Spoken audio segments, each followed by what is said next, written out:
Hey, my name is Nick from Golden Hymns Sing Hurrah. You are watching Lobster Boil.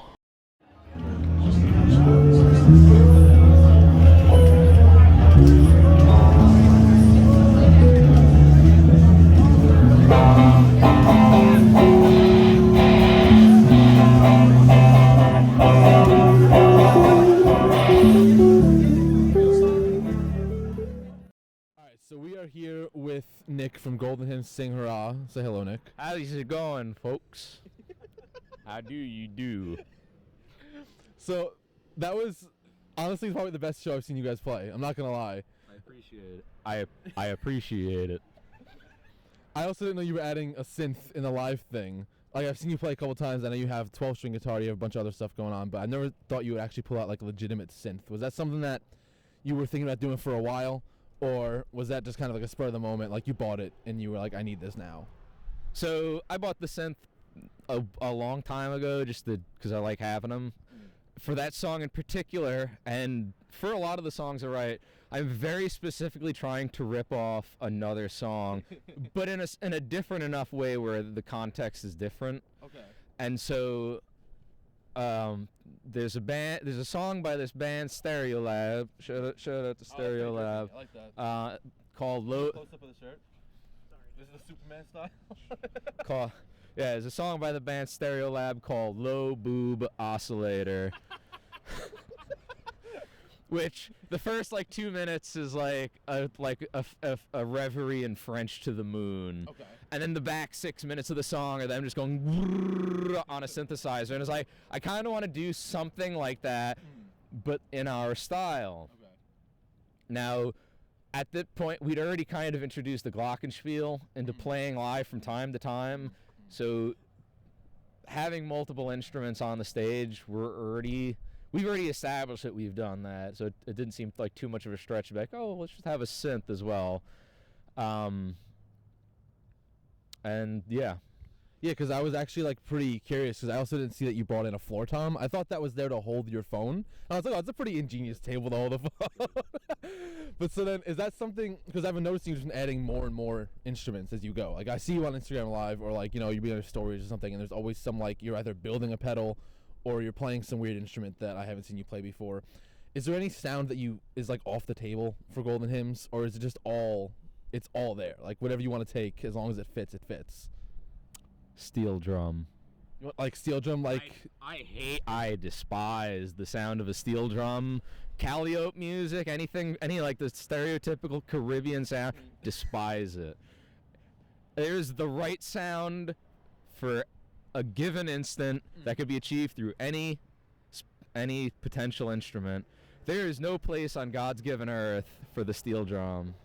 So is your plan then to harness the power and then use it for good, or are you just never going to touch it whatsoever? I'm going to buy every single steel drum and then throw them in a furnace. That's honestly fantastic. I was surprised you didn't bring out the glockenspiel though. I know you didn't play a lot of songs that had it, but like, is that kind of away for the while while you work more on the synth kind of stuff, or because I only have so many arms? You have two, right? I'm pretty sure, right? Yeah. And then so you have the glockenspiel, do you have the xylophone also? Just the glockenspiel. Okay.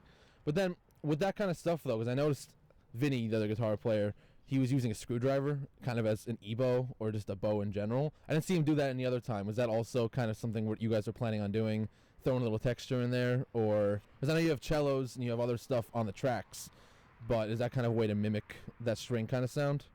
So, going back to what I said before about trying to rip off a specific sound, the original impetus of this whole band, when I started it back in 2016, 2015, when I first started demoing the first thing, the expressed purpose was my favorite band is Godspeed You Black Emperor, and they simply do not put out enough music. Really? So my stated goal for the first album and a half was let me literally write one of their songs.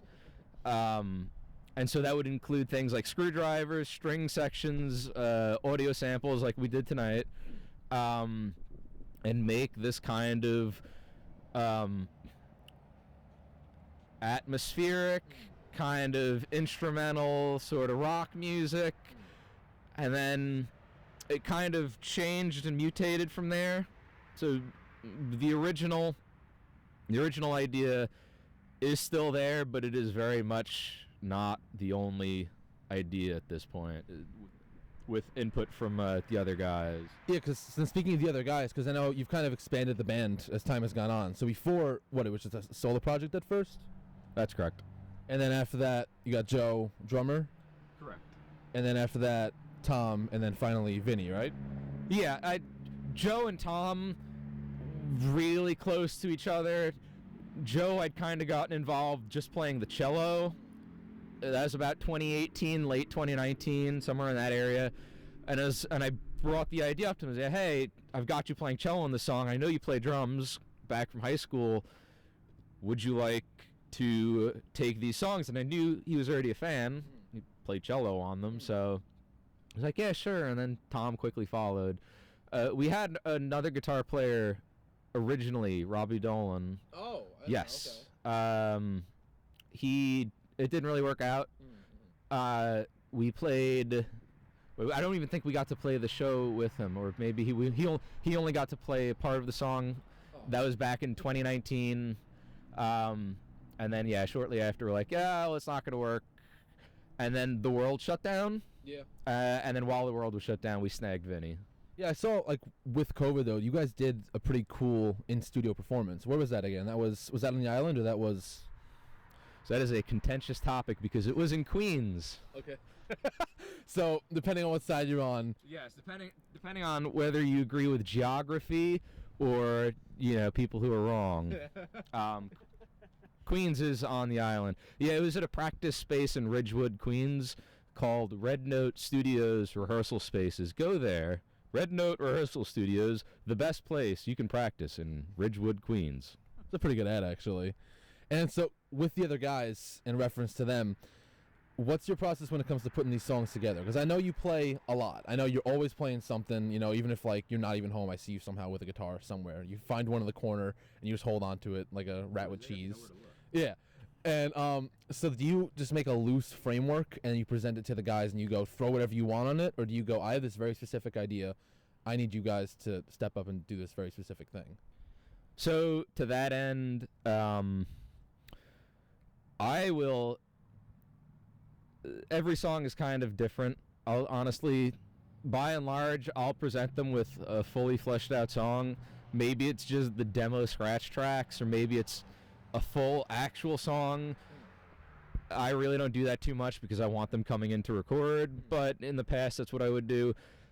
I would show them the parts, and then I would always preface me showing them the parts with, for now, play what I show you, but as we go, you can kind of deviate, make it your own. And so the idea is kind of, the song will evolve past the original demo I gave them, and I think because I'm getting multiple people's input, it's only to the benefit of the song. We play pretty fast and loose with a lot of the tracks. Specifically, a lot of the songs we played last night, there's a great deal of improvisation. I was actually going to ask about that next, yeah. And then a lot of the other songs, it's a lot tighter as far as what are you going to do, but there'll still be room for adding your own spice to the mix. And do you find that with the improv stuff, will you have everyone improv? Because I've noticed a lot, you'll have Joe, the drummer, keeps a really nice steady beat. Then I'll hear you and Vinny kind of trading off some solos. I'll hear Tom even throwing in some really interesting bass lines that are actually a little jazzy sounding. And at a point, do you kind of structure where it's like, all right, let's all start off playing the song. We'll kind of go like 3 minutes jamming, and then we'll kind of close out with whatever motif the song had? So from our end, on songs where we do a lot of improvisation, to reference, let's say the second song we played, which was a new one, the second half of the song is almost entirely unwritten. So that entire section was made up effectively on the spot. From the practice, we've developed a few ideas which we introduce, and then we know at some point Joe, the drummer, is going to switch into more of a lead on the drums, and we'll kind of know, we'll start feedbacking on that, and I'll sling the guitar and I'll pick up the drumsticks, the mallets, and I'll join in with them on the floor tom I brought.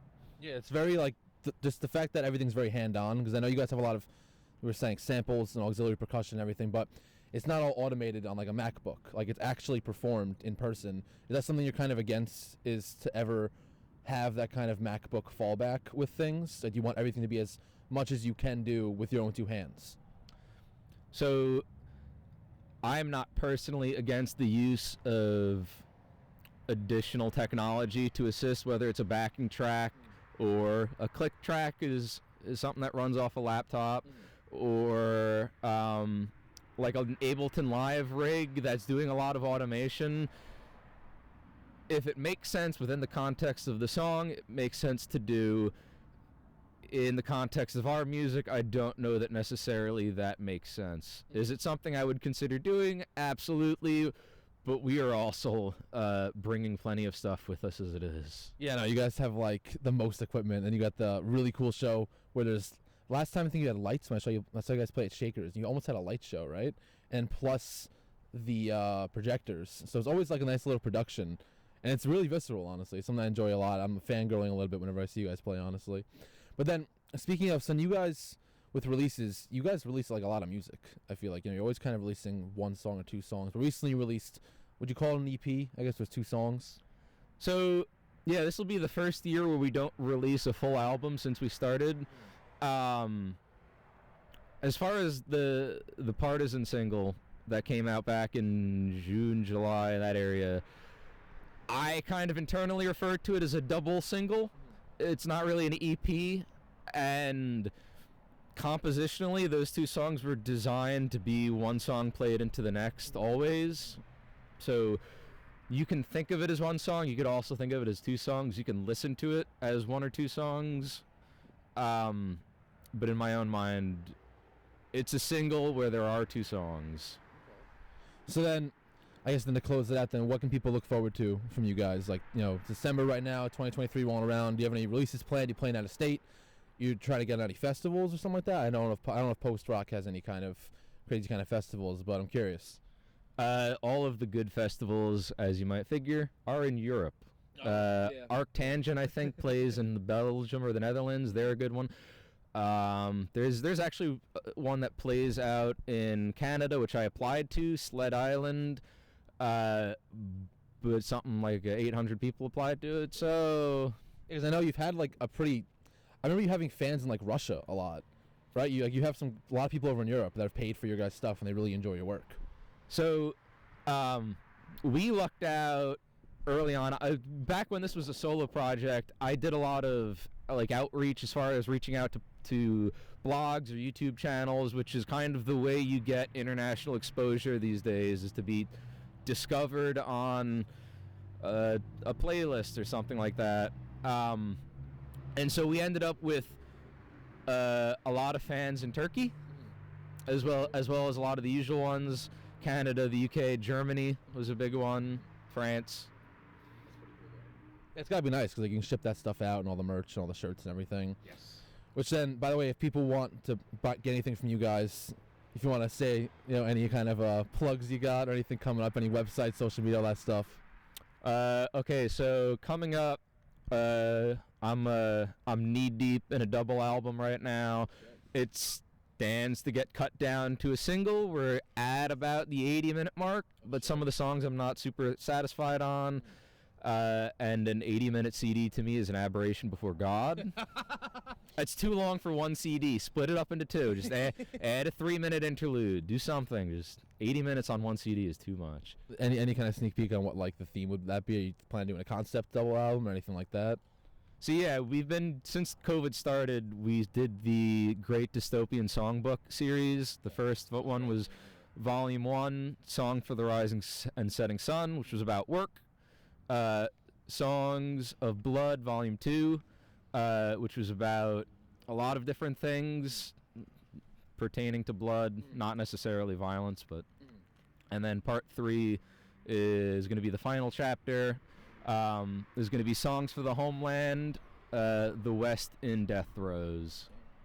Yeah, because I know, let's kind of close out with this kind of question, but I like how that one track, I always forget the name of, the one with the really nice sample with like the girl saying the political speech. Thunberg. Yeah, I really, it set like a really great precedent. Is that something you guys are trying to embrace more, or just kind of throw more of your political beliefs or anything like that into your music? Or are you trying to not bark up that tree? This is a real good quote, and I'm only going to be able to paraphrase it, where all music is political, whether you make music for the king in his court or the people outside. And to that end, I will say we will always be political one way or the other. All right, I dig it. That's a great way to stop. All right, this has been Nick from Golden Hymns Sing Hurrah. You want to say goodbye, Nick? Peace out, homies. Peace out, guys. Thank you, everybody, for coming. I love you, all of you. Thank you. Yo, this shit means a lot. Thank you all for coming out. Like, Golden Hymns Sing Hurrah has been around for a long fucking time. It really means a lot just always having these shows and coming out and playing a fucking AMH for the fucking first time is just fucking awesome. We're a fucking instrumental band. Fucking thank you guys for fucking coming out on a fucking Saturday fucking night. Like, fucking awesome. Like, major fucking thank you. Like, I can't thank you enough. Have a good rest of your night, and if I don't see you, please, Happy New Year, Merry Christmas, Happy Holidays, and all that fucking jazz. Have a good fucking time, guys. Love you guys, and thank you to all the other bands. Is it too late to mention we got free earplugs over at the merch booth?